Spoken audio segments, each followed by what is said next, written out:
일부 새로운 시작. 강원도 깊은 산골 해금 마을. 이곳은 사계절이 유난히 뚜렷한 곳이었다. 봄이면 벚꽃이 피고 여름이면 푸른 산이 우거지며 가을이면 단풍이 마을을 물들이고 겨울이면 하얀 눈이 마당을 덮었다. 올해 74세의 김순애는 이 작은 마을에서 반평생을 살았다. 남편과 함께 농사를 짓고 자식들을 키우며 살아왔던 이곳. 하지만 남편이 세상을 떠난 지 10년, 자식들도 모두 도시로 떠난 지 오래였다. 이제 그녀는 혼자였다. 아침이면 마당에 나가 텃밭을 가꾸고 오후에는 마을 뒷산을 산책하며 하루를 보냈다. 저녁이면 작은 부엌에서 혼자 밥을 지어 먹고 조용한 방에서 책을 읽거나 텔레비전을 보다가 잠이 들었다. 고요한 일상이었지만 그녀에게는 익숙하고 편안한 삶이었다. 그러던 어느 날 서울에서 전화가 걸려왔다. 어머님, 잘 지내세요? 큰아들 상민이었다. 순애는 반갑게 웃으며 대답했다. 그래, 잘 지낸다. 너희는 별일 없지? 잠시 안부를 주고받은 뒤 상민이 조심스럽게 말을 꺼냈다. 어머님, 그게 저희가 요양원을 좀 알아봤어요. 순애의 손이 떨렸다. 요양원이라니. 뭐라고? 어머님이 혼자 계시는 게 걱정돼서요. 요양원에 가시면 간호사분들도 계시고 친구들도 사귀실 수 있고. 난 괜찮다.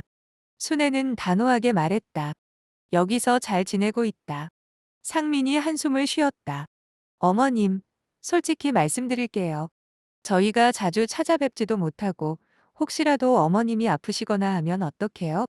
요양원이 더 안전하고 편하실 거예요. 순애는 말을 잇지 못했다. 그날 밤 그녀는 잠을 이루지 못했다. 요양원이라는 단어가 계속 머릿속을 맴돌았다. 그것은 곧 이곳을 떠나야 한다는 의미였다. 남편과 함께 일군 집, 마당, 텃밭, 그리고 이 마을의 사람들. 이 모든 것을 두고 떠나야 한다니. 하지만 상민의 말도 틀린 것은 아니었다. 사실 혼자 있는 것이 가끔은 외롭고 몸이 예전 같지 않아 불안할 때도 있었다. 손에 힘이 풀려 그릇을 떨어뜨릴 때도 있고 밤에 갑자기 몸이 아파도 병원까지 갈 방법이 마땅치 않았다. 며칠을 고민한 끝에 순애는 결국 상민에게 전화를 걸었다. 알았다. 가보자. 그렇게 그녀의 오랜 삶의 터전을 떠나는 날이 다가왔다. 출발하는 날, 마을 사람들은 하나둘씩 나와 그녀를 배웅했다. 순애야, 가서도 건강해야 해. 가끔은 연락해줘. 친구들의 따뜻한 인사를 들으며 순애는 애써 눈물을 참았다. 마지막으로 집을 돌아보았다. 벽에 걸린 가족 사진, 오랜 세월 함께한 가구들, 창밖으로 보이는 익숙한 풍경. 그리고 문을 닫았다. 순애의 새로운 인생이 시작되고 있었다. 2부. 낯선 곳에서. 서울로 올라오는 길.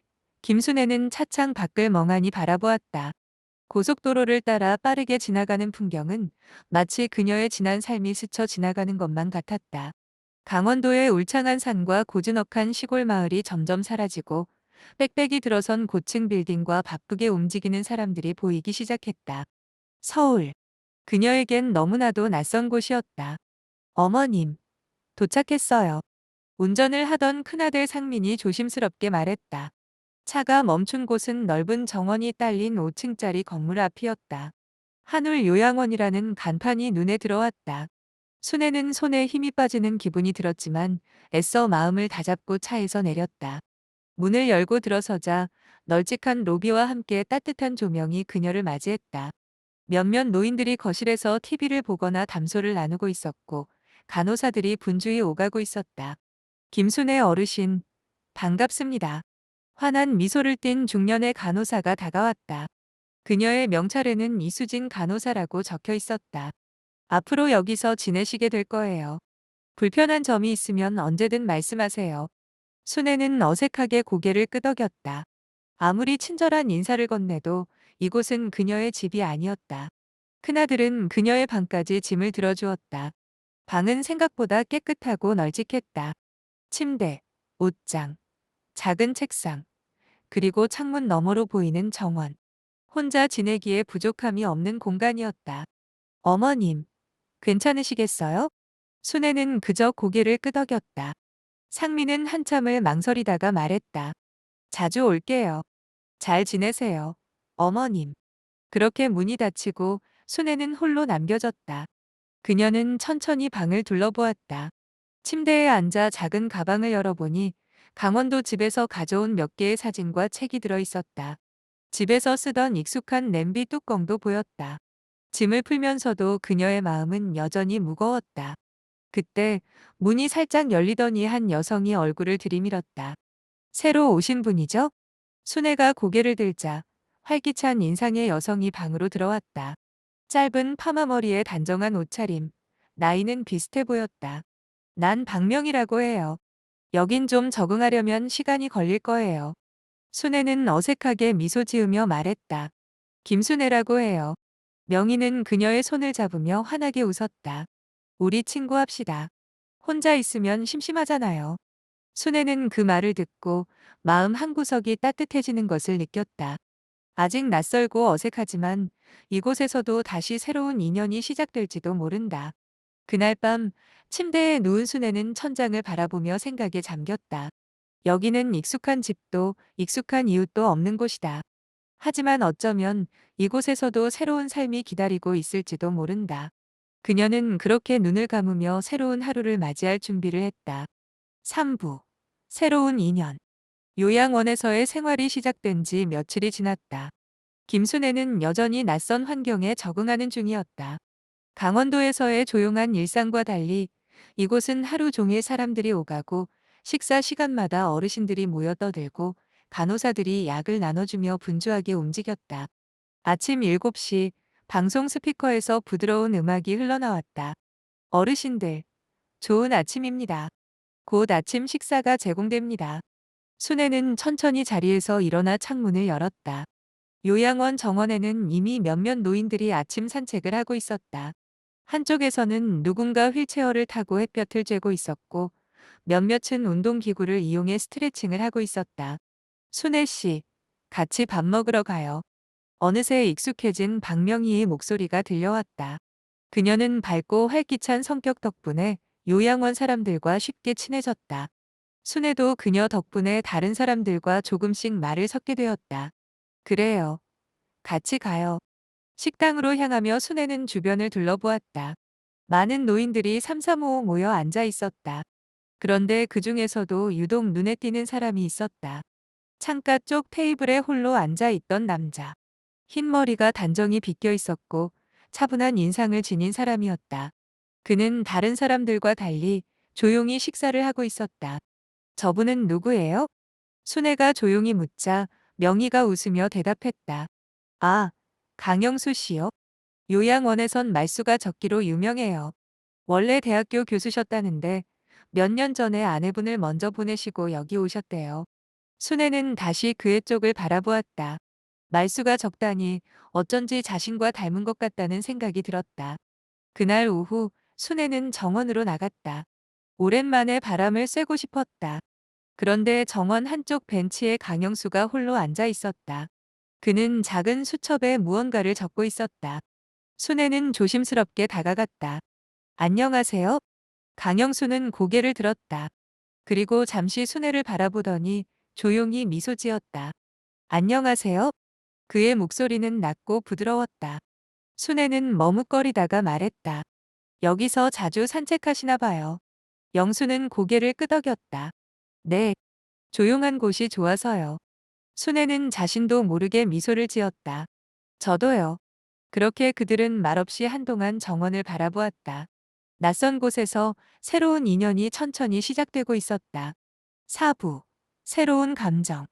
요양원 생활이 한 달을 넘어가면서 김순애는 조금씩 이곳의 일상에 익숙해지고 있었다. 여전히 고향집이 그립고 조용한 산골이 떠오르긴 했지만 박명희 덕분에 적적함이 덜했다. 그리고 또 한 사람이 있었다. 강영수. 그와의 대화는 길지 않았다. 하지만 짧은 인사나 몇 마디 나누는 대화만으로도 순애는 이상하게 마음이 편안해졌다. 어느 날 오후 요양원에서 준비한 음악 감상 시간이 있었다. 직원들이 준비한 클래식 음악이 흐르고 어르신들은 삼삼오오 모여 감상하고 있었다. 순애는 박명희와 함께 앉아 있었지만 문득 창가 쪽에서 조용히 음악을 듣고 있는 강영수가 눈에 들어왔다. 순애는 그가 있는 자리로 다가갔다. 강영수 씨, 여기 앉아도 될까요? 그는 고개를 끄덕였다. 음악이 흐르는 동안 둘은 말없이 앉아 있었다. 그러다 영수가 입을 열었다. 쇼팽을 좋아하세요? 순애는 잠시 생각하다 대답했다. 잘 모르지만 들으면 마음이 편안해져요. 영수는 가만히 미소 지었다. 저는 젊었을 때 클래식을 많이 들었어요. 특히 쇼팽의 곡들은 마음을 차분하게 해줍니다. 순애는 그를 바라보았다. 그동안 무뚝뚝하고 말수가 적다고 생각했던 그가 음악을 이야기할 때만큼은 눈빛이 달라졌다. 그렇군요. 나도 좀 더 관심을 가져봐야겠어요. 그 후로 순애와 영수는 점점 자주 마주쳤다. 함께 정원을 거닐기도 하고 식당에서 우연히 마주치면 짧은 대화를 나누기도 했다. 그러던 어느 날 정원에서 산책하던 순애가 돌부리에 걸려 휘청거렸다. 순간적으로 몸이 앞으로 쏠리는데 누군가 그녀의 팔을 잡아주었다. 괜찮으세요? 강영수였다. 순애는 순간 당황해서 고개를 끄덕였다. 네, 감사합니다. 그의 손은 따뜻했다. 그날 밤 순애는 오랜만에 가슴이 두근거리는 기분을 느꼈다. 이게 대체 무슨 감정이지? 그녀는 스스로에게 물었다. 새로운 감정, 설렘, 오랜만에 느껴보는 기분이었다. 오부, 행복의 순간. 김순애는 요양원에 온 지 2달째 접어들고 있었다. 처음에는 낯설고 불편했던 생활도 이제는 어느 정도 익숙해졌다. 여전히 고향집이 그립고 가끔은 외로움이 몰려왔지만 그래도 요양원에서의 삶이 나쁘지만은 않았다. 특히 강영수와 함께하는 시간이 많아지면서 순애의 하루는 조금씩 달라지고 있었다. 매일 아침 정원에서 마주치면 서로 인사를 나누고 저녁 산책을 하면서는 조용한 대화를 나누었다. 길지 않은 대화였지만 그 시간이 순애에게는 점점 소중하게 느껴졌다. 그러던 어느 날 요양원에서 가을 축제가 열린다는 소식이 들려왔다. 직원들은 어르신들을 위해 작은 공연을 준비하고 함께 노래를 부르거나 음식을 나눠 먹는 시간을 가지기로 했다. 순애 씨, 우리 같이 축제 준비할까요? 박명희가 먼저 제안했다. 순애는 처음에는 망설였지만 명희의 권유에 못 이겨 손을 보탰다. 작은 꽃 장식을 만드는 일이나 다과를 준비하는 일이었지만 뭔가를 함께 한다는 것이 오랜만이라 나름대로 설레는 기분이 들었다. 축제 당일 요양원 마당에는 알록달록한 가을 장식들이 걸려 있었고 어르신들은 한껏 멋을 내고 나왔다. 음악이 흐르고 다과와 차가 준비된 테이블이 놓여 있었다. 순애는 천천히 주변을 둘러보았다. 그러다 강영수를 발견했다. 그도 말끔한 옷차림을 하고 있었다. 평소보다 더 정갈한 모습이었고 은근히 잘 어울리는 차림이었다. 순애 씨. 그가 다가왔다. 손에는 작은 상자가 들려 있었다. 이거 드리고 싶습니다. 순애는 놀라며 상자를 받았다. 조심스럽게 열어보니 안에는 고운 자수로 장식된 손수건이 들어 있었다. 이게 예전에 출장을 갔을 때 사두었던 건데 쓰지 않고 두고 있었어요. 순애 씨가 좋아할 것 같아서 드립니다. 순애는 순간 말이 나오지 않았다. 누군가가 자신을 위해 선물을 준비했다는 것이, 그리고 그것을 건네는 그의 마음이 전해지는 것이 이상하게 가슴을 뭉클하게 만들었다. 고맙습니다. 순애는 손수건을 꼭 쥐었다. 그리고 처음으로 그를 향해 환하게 웃었다. 그날 저녁 순애는 오랜만에 마음이 따뜻해지는 것을 느꼈다. 마치 다시 젊어진 것처럼. 육부, 흔들리는 마음. 가을 축제가 끝난 후 김순애의 마음은 한결 가벼워졌다. 요양원에서의 생활이 더 이상 낯설지만은 않았다. 아침이면 정원을 거닐며 차분한 공기를 들이마셨고 오후에는 박명희와 함께 책을 읽거나 바느질을 했다. 그리고 저녁 산책 시간에는 어김없이 강영수를 만났다. 그와의 대화는 여전히 길지 않았지만 그 짧은 순간들마저도 순애에게는 소중했다. 오랜만에 느껴보는 설렘이었다. 하지만 이 감정이 점점 깊어질수록 마음 한구석이 흔들리기 시작했다. 이게 맞는 걸까? 그녀는 스스로에게 물었다. 젊었을 때라면 몰라도 이제는 이른을 넘긴 나이다. 지금 와서 누군가를 새롭게 마음에 둔다는 것이 과연 옳은 일일까? 세월이 흐르면 모든 것은 변한다. 그도 언젠가 떠날 것이고 자신도 언젠가 이곳을 떠나야 할지도 모른다. 그러던 어느 날 작은 사건이 일어났다. 그날은 유난히 바람이 차가웠다. 순애는 마당에서 떨어진 낙엽을 천천히 쓸고 있었다. 마침 강영수가 정원 벤치에 앉아 책을 읽고 있었다. 그를 힐끗 바라보던 순간 요양원 안에서 직원들의 다급한 목소리가 들려왔다. 박명희 어르신, 괜찮으세요? 순애는 깜짝 놀라 소리를 따라 달려갔다. 명희가 바닥에 쓰러져 있었다. 그녀의 얼굴은 창백했고 숨이 거칠었다. 간호사들이 급히 달려와 그녀를 부축했다. 혈압이 갑자기 떨어진 것 같아요. 빨리 병원으로 가야 해요. 순애는 어쩔 줄 몰라 했다. 명희야, 괜찮아? 명희는 힘겹게 웃으며 말했다. 괜찮아. 잠깐 어지러웠어. 하지만 그녀는 곧 구급차에 실려갔다. 순애는 멍하니 그 광경을 바라보았다. 그 순간 알 수 없는 두려움이 밀려왔다. 명희와 같은 일이 자신에게도 일어날 수 있다. 아니, 언젠가는 분명 일어날 것이다. 강영수도 마찬가지였다. 우린 결국 이렇게 떠나게 되는 거잖아. 그날 밤, 순애는 잠을 이루지 못했다. 이 감정을 계속 이어가도 괜찮은 걸까? 아니, 혹시 더 깊어지기 전에 멈춰야 하는 걸까?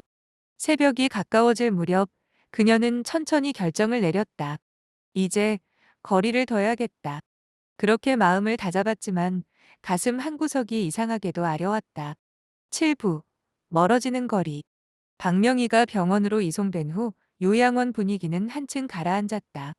다행히 생명에는 지장이 없었지만 당분간 입원 치료를 받아야 한다는 소식이 전해졌다. 순애는 문득 허전함을 느꼈다. 늘 곁에서 떠들썩하게 말을 걸어주던 명희가 없으니 요양원이 한층 조용해진 것 같았다. 하지만 무엇보다도 순애를 괴롭게 만든 것은 강영수와의 거리였다. 그날 밤 내린 결심대로 그녀는 의도적으로 영수를 피하기 시작했다. 정원에 나가도 그가 있는 방향으로는 가지 않았고 저녁 산책 시간에도 일부러 늦게 나갔다. 혹여 마주치더라도 짧은 인사만 건네고 서둘러 자리를 떠났다. 영수도 이를 눈치챈 듯했다. 처음에는 그녀의 태도 변화를 조심스레 지켜보는 듯했지만 점점 그의 표정에서 고민과 아쉬움이 묻어났다. 그러던 어느 날 오후 순애가 요양원 도서관에서 책을 고르고 있을 때였다. 순애 씨. 익숙한 목소리가 들려왔다. 그녀는 손에 든 책을 꼭 쥐었다. 돌아보지 않아도 누구인지 알 수 있었다. 천천히 몸을 돌리자 강영수가 그녀를 바라보고 있었다. 그의 눈빛에는 걱정과 질문이 가득 담겨 있었다.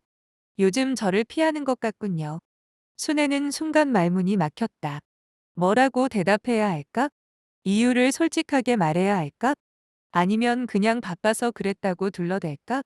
하지만 영수의 진지한 눈빛을 마주한 순간 거짓말이 목구멍에서 도로 사라졌다. 저 그냥 생각할 게 좀 많았어요. 영수는 한참 그녀를 바라보다가 천천히 입을 열었다. 혹시 제 잘못이 있습니까? 순애는 급히 손을 저었다. 아니에요. 그런 게 아니에요. 그럼 왜 피하는 겁니까? 그녀는 망설였다. 그리고 결국 솔직한 마음을 털어놓기로 했다. 이 관계가 무서워요. 영수의 얼굴에 미묘한 감정이 스쳤다. 무섭다니요? 순애는 깊은 한숨을 내쉬며 말했다. 우린 이미 많은 것을 지나온 나이잖아요. 언젠가 누군가는 먼저 떠날 것이고 남은 사람은 또다시 이별의 아픔을 겪어야 할 거예요. 그게 두려워요. 순간 도서관 안이 조용해졌다. 영수는 한참 동안 아무 말도 하지 않았다. 그저 그녀를 바라보며 생각에 잠긴 듯했다. 그러다 이내 조용히 미소 지으며 입을 열었다. 순애 씨. 네? 그렇다면 살아있는 동안은 행복할 수도 있는 거 아닙니까? 순애는 순간 말을 잃었다. 언젠가 떠날 것을 걱정하느라 지금의 행복을 놓쳐야 할까요?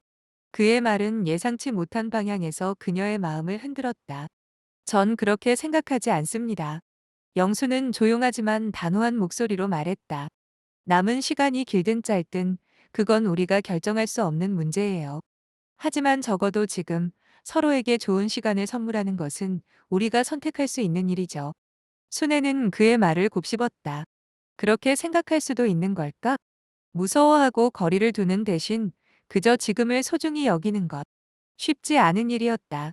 하지만 불가능한 일도 아닐지도 몰랐다. 그녀는 가만히 손에 든 책을 내려다보았다. 그리고 천천히 고개를 들며 말했다.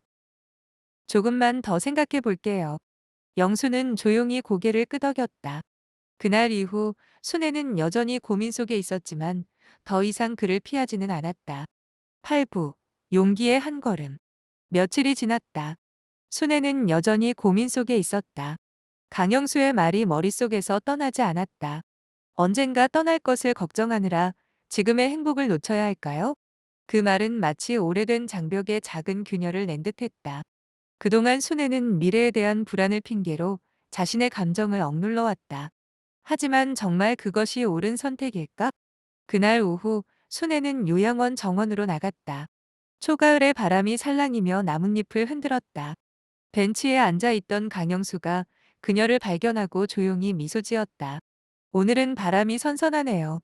순애는 살짝 망설이다가 그의 옆에 앉았다. 그러네요. 둘은 한동안 말없이 정원을 바라보았다. 하지만 그 침묵은 어색하지 않았다. 오히려 편안했다. 순애는 조심스레 입을 열었다. 강영수 씨. 네, 전 아직도 무서워요. 그녀의 솔직한 고백에 영수는 조용히 고개를 끄덕였다. 그럴 수도 있죠. 하지만 순애는 깊은 숨을 내쉬었다. 당신 말이 맞을지도 모르겠어요. 우리가 얼마나 더 살지는 아무도 모르지만 적어도 지금은. 그녀는 조용히 손을 쥐었다가 펴며 말했다. 조금은 더 용기를 내보고 싶어요. 영수의 얼굴에 따뜻한 미소가 번졌다. 기다릴 겁니다. 순애 씨가 천천히 마음을 열 때까지. 순애는 그를 바라보았다. 그리고 오랜만에 마음이 편안해지는 것을 느꼈다. 미래는 두렵지만 적어도 지금 이 순간은 행복할 수 있다. 그녀는 조용히 미소 지으며 말했다. 오늘 같이 산책할래요? 영수는 말없이 자리에서 일어나 손을 내밀었다. 순애는 그 손을 가만히 잡았다. 그렇게 그녀는 아주 작은 용기의 한 걸음을 내디뎠다. 9부 따뜻한 동행. 김순애와 강영수의 관계는 서서히 변해갔다. 처음에는 조심스러웠다. 마치 얇은 유리잔을 들고 있는 것처럼 서로에게 다가가는 걸 망설였다. 하지만 차츰 익숙해지면서 그 거리도 자연스럽게 줄어들었다. 이제 순애는 더 이상 영수를 피하지 않았다. 아침이면 정원에서 함께 차를 마시고 오후에는 요양원 도서관에서 나란히 앉아 책을 읽었다. 저녁이 되면 느린 걸음으로 산책을 나섰다. 때로는 말없이, 때로는 소소한 이야기를 나누며 걷는 그 시간이 순애에게는 하루 중 가장 따뜻한 순간이 되었다.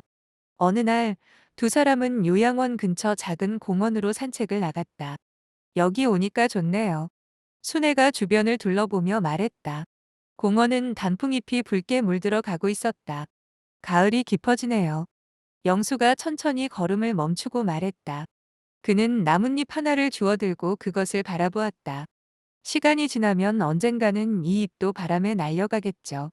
순애는 그 말을 가만히 곱씹었다. 과거의 자신이라면 이 말에서 이별을 떠올렸을 것이다. 하지만 지금은 달랐다. 그녀는 미소 지으며 말했다. 그래도 그 전까지는 나무에 매달려 있겠죠. 바람을 맞으며 햇빛을 받고 그렇게 하루하루를 살아가겠죠. 영수는 조용히 그녀를 바라보았다. 그리고 천천히 고개를 끄덕였다. 맞아요. 중요한 건 그 순간이겠죠. 순애는 영수를 바라보았다. 그의 눈빛은 한결 부드러웠다. 그리고 그 순간 순애는 깨달았다. 이 사람이 곁에 있는 한 두려움도 줄어든다는 것을. 비록 언젠가 이별이 찾아올지라도 그것이 현재의 행복을 방해하게 두지는 않겠다는 것을. 순애는 천천히 손을 뻗어 영수의 팔을 가만히 잡았다. 이렇게 함께 걸을 수 있어서 참 좋아요. 영수는 말없이 미소 지었다. 그리고 순애의 손을 살며시 감쌌다. 가을 바람이 불어왔다. 단풍잎이 흩날렸지만 두 사람의 걸음은 천천히 그리고 함께 나아가고 있었다. 10부 마지막 선택. 김순애는 어느덧 강영수와 함께 보내는 시간이 자연스러워졌다. 그의 존재는 점점 더 중요해졌다. 그가 없으면 하루가 텅 빈 것처럼 느껴졌고, 함께 나누는 대화나 산책은 순애에게 있어 하루의 큰 기쁨이 되었다. 이제는 두 사람 사이의 거리가 단순한 물리적 거리가 아니라 마음의 거리도 좁혀졌다는 것을 순애는 느끼고 있었다. 그러던 어느 날, 순애는 갑작스런 신체 이상을 느꼈다. 평소처럼 아침 산책을 나가던 중 가벼운 어지럼증과 함께 심장이 두근거리는 것을 느꼈다. 처음에는 그저 나이가 드는 것이겠지 하고 넘겼지만 그 증상은 점점 더 심해졌다. 밤에 잠을 자려고 누웠을 때 숨이 가빠오고 가슴이 답답한 느낌이 들었다. 순애는 이를 무시하려 했지만 결국 다음 날 아침 영수에게 이를 털어놓았다. 영수 씨, 제가 요즘 조금 이상해요. 가끔 숨이 찬 느낌이 들고 어지럽기도 하고. 순애는 걱정스러운 얼굴로 말했다. 영수는 그녀의 손을 잡으며 진지한 표정을 지었다. 순애 씨, 빨리 병원에 가셔야 합니다. 이런 증상은 그냥 넘기기엔 너무 위험해요. 순애는 걱정에 휩싸였지만 영수의 진지한 얼굴을 보고 마음속 깊이 갈등이 일었다. 그녀는 이미 나이가 많고 이제 더 이상 많은 시간이 남아있지 않다는 사실을 알고 있었다. 병원에 가는 것이 자신에게 어떤 결과를 가져올지 알 수 없었기 때문에 그 순간 순애는 의도적으로 결정을 미루고자 했다. 그러나 영수의 걱정 어린 말은 그녀의 마음을 움직였다. 저와 함께 가겠습니다. 혼자 가기 두려우시면 제가 같이 가줄게요. 그 말에 순애는 마침내 고개를 끄덕였다. 알겠어요. 같이 가요. 그날 병원에서 받은 검사 결과는 예상을 넘어섰다. 의사는 심각한 상태는 아니지만 치료가 필요하다는 진단을 내렸다. 심장에 부담을 주는 질환이 진행 중이라 꾸준한 치료와 관리가 필요하다는 것이었다. 그 말을 들은 순애는 잠시 멍하니 앉아 있을 수밖에 없었다. 갑작스런 현실에 충격을 받은 것 같았다. 하지만 영수는 그녀의 손을 꼭 잡고 괜찮아요. 순애 씨, 우리는 함께 있어요. 당신 혼자가 아니에요. 라고 말했다. 그날 밤 순애는 자신의 삶을 되돌아보았다. 그리고 그동안 피했던 감정들, 아프지 않으려고 회피했던 모든 것들을 직시할 수밖에 없었다. 삶이 끝을 향해 다가오고 있다는 것을 인정하는 것만큼 그녀에게 두려운 일은 없었다. 하지만 이제는 그 두려움을 받아들이기로 결심했다. 그녀는 이미 많은 것을 잃었고 그로 인해 더 이상 잃을 것이 없다는 생각에 마지막으로 용기를 내기로 했다. 그녀는 영수에게 고백했다. 영수 씨, 제가 당신을 좋아해요. 너무 늦게 깨달았지만 이 감정을 더 이상 숨기지 않으려 해요. 영수는 놀란 얼굴로 그녀를 바라보았다. 그리고 그의 눈에는 깊은 감동과 따뜻함이 담겨 있었다. 저도 순애 씨를 좋아해요. 그게 무엇보다 중요한 일이에요. 그 순간 순애는 비로소 마음이 놓였다. 이제 그녀는 더 이상 두려워하지 않기로 했다. 나이가 들어서도 질병을 겪고 있어도 지금 이 순간의 행복을 느끼고 싶었다. 그녀는 영수와 함께 남은 시간을 소중히 여길 결심을 했다. 함께 할 수 있는 시간이 남아있으면 좋겠어요. 순애는 조용히 말했다. 영수는 손을 꼭 잡으며 말했다. 저도 마찬가지입니다. 남은 시간 동안 우리가 함께 행복할 수 있다면 그게 전부입니다. 순애는 그제야 마음속 깊은 곳에서부터 평온을 느꼈다. 삶의 마지막 계절에서 그녀는 다시 한번 사랑과 용기를 선택했다.